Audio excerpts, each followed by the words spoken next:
Hello, welcome to Storytime with Judy. Today's book is If I Ran the Circus by Dr. Seuss.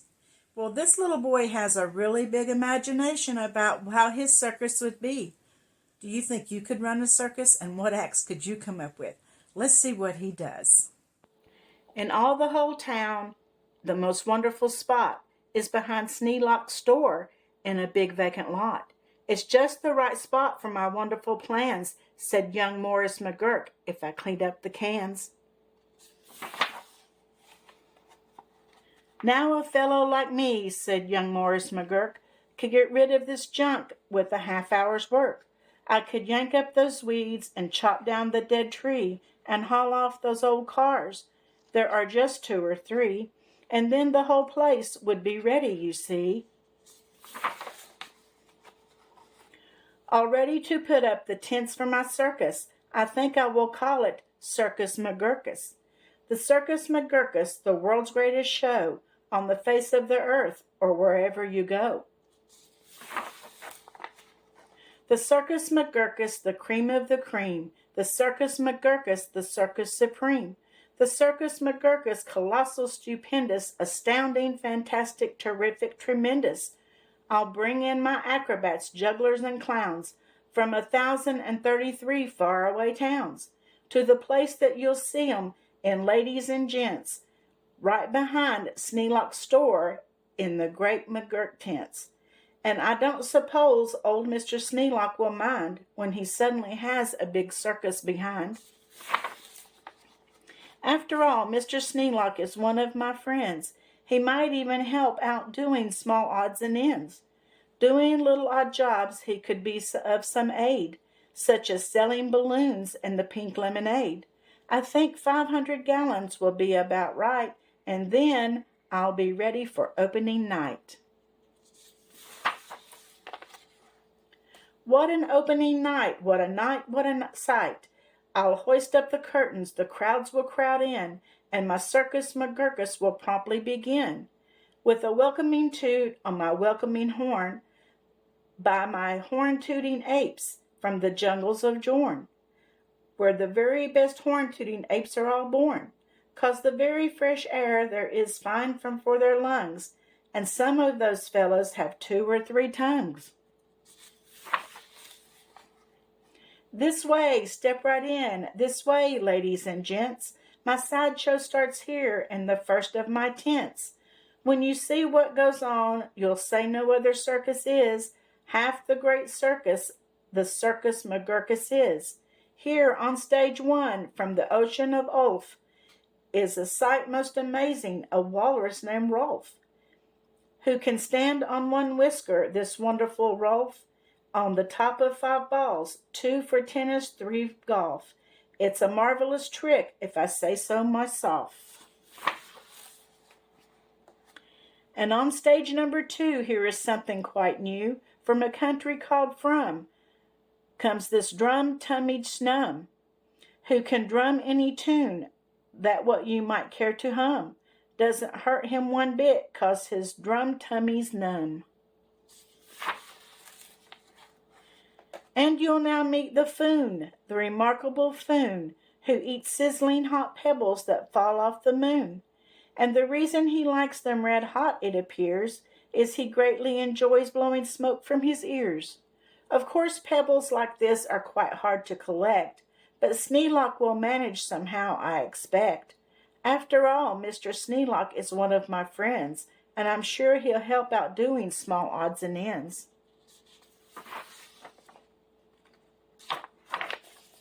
And on stage number 4, see the wily Waloo, who can throw a long tail and as a sort of lasso. With a flip of his hip, with a tail of his kind, he can capture whoever is standing behind. He can capture old Sneelock, I'm sure he won't mind.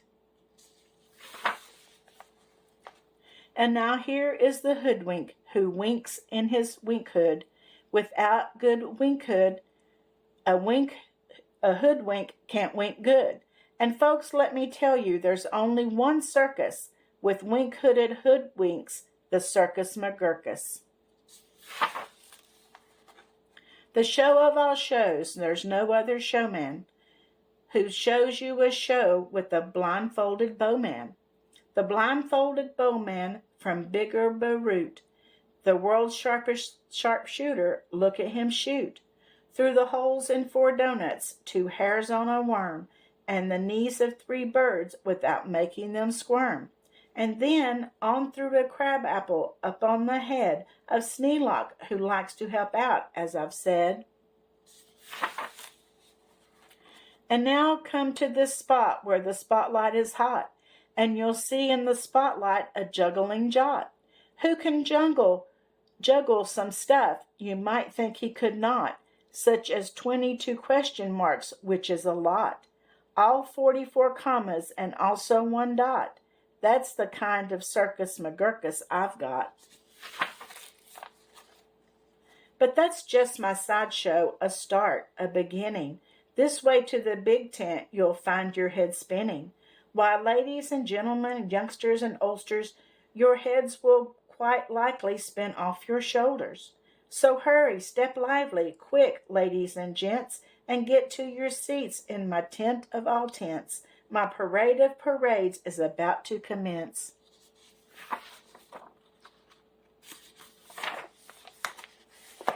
You'll see Drum Major Sneelock fling flame his baton, and my organ McGorgon McGurkus come on, with its hot steaming pipes of gold brass-plated tin, snorting all sorts of snorts in a bumbling din. This is a super stupendous, stupendous, stu-roarious, and when I play Dixie, please join in the chorus. Then in a fluff-a-muffled truffle we'll ride in a huffle, and next in line a fine flummox will shuffle. The flummox will carry a lurch in a pail, and a fibble will carry the flummox's tail, while on the top of the flummox 3 harp-twanging snarp will twang mighty twangs on their 3 sharper harp, while a bolster blows bloops in a 3-nozzled blueser, a nolster blows floops in a 1-nozzled nooser, and then comes a lion who's partly a trout, then more stuff for 45 minutes about. And then behind them, while everyone stares, come my to and fro marchers, who march in 5 layers. The fros march in 2s, and the 2s march in fros. Don't know how they do it, but that's how it goes. And now comes an act of enormous enormance. No former performers performed this performance. This stunt is so grippingly, slippingly frightening, down to the top of my tent, like greased lightning, through pots full of lots of big sticklebush trees, slides a man, what a man, on his roller skate skis. And he'll steer without fear, and you'll know at a glance that it's Sneelock, the man who takes a chance after chance, and he won't even rip a small hole in his pants. And now here, in this cage, is a beast most ferocious, who's known far and wide as the spotted atrocious, who growls, howls, and yowls the most blood-curdling sounds, and each tooth in his mouth weighs at least 60 pounds. And he chews up and eats with the greatest of ease things like carpets and sidewalks and people and trees. But the great Colonel Sneelock is just the right kind of a man who can tame him. I'm sure he won't mind. Then I'll let Sneelock off for a few minutes. Rest, while high over your heads you will see the best of the world's finest, fanciest, breezy trapezing. My Zuma Zoop troop with the West Upper Bendizing, who never quite know, while they zoop and they zoom, whether which will catch what one, or who will catch whom, or if you will catch which by the what and just where, or just when and just how in which part of the air.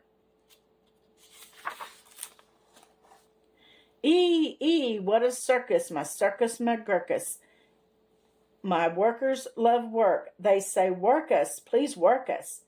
We'll work and we'll work up so many surprises. You'd never see half if you had 40 eyes. And now again Sneelock, brave Sneelock is back, risking life on my patented life-risking track. While the speedsters I call my colliding collusions race around in swift cars called abrasion contusions, and Sneelock just lies there, not one bit excited. I know he won't mind, he's simply delighted. And here in a contest of brute strength and muscle, Kid Sneelock, my champ of all champs, will now tussle, and wrestle a beast called the Grizzly Ghastly, and slap him around, then he'll slam him down fastly, and pin both his shoulders tight flat to the mat. Kid Sneelock will love it, I'm sure about that.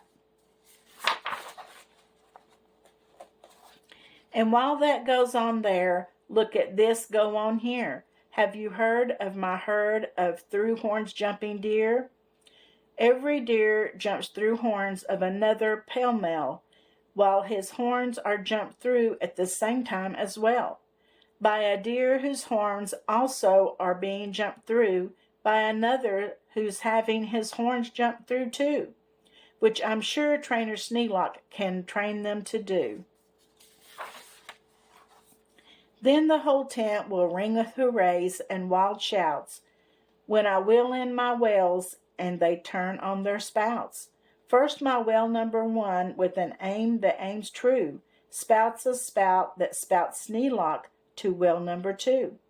And then whale number 2 spouts his spout like a gun, and that spout spouts old Sneelock right back to whale 1. And then forward and backwards on spout after spout, my great spout rider Sneelock gets spouted about, just as long as the water their spouting holds out. Then my tournament nights, noble apes without fears, Sir Hector, Sir Vector, Sir Bops and Sir Beers, Sir Hawkins, Sir Dawkins, Sir Jocks and Sir Jeers, clatter into the tent, and while everyone cheers, stage a roustabout in their boxing glove spears. And while all this wild ruckusing goes on below, at the top of the tent, look, the star of my show, great daredevil Sneelock, the world's bravest type. He comes pulled through the air by 3 Subrian snipe, on a dingus contraption attached to his pipe. And while people below are turning chalk white, and all biting their fingernails off in their fright, great Sneelock soars up to a terrible height. Then he shakes himself loose, he starts down in a dive, such as no man on earth could come out alive. But he smiles as he falls, and no does he fear. His nerves are like iron, his muscles like steel, and he plunges down, down, with his hair still combed neat, 4,692 feet. Why, he'll be a hero. Of course he won't mind when he finds that he has a big circus behind. Well, I think that little McGurkus has big dreams, and I don't know if Sneelock's going to go along with it or not. What do you think? I hope you enjoyed the story. Don't forget to subscribe and like, and I'll see you again tomorrow.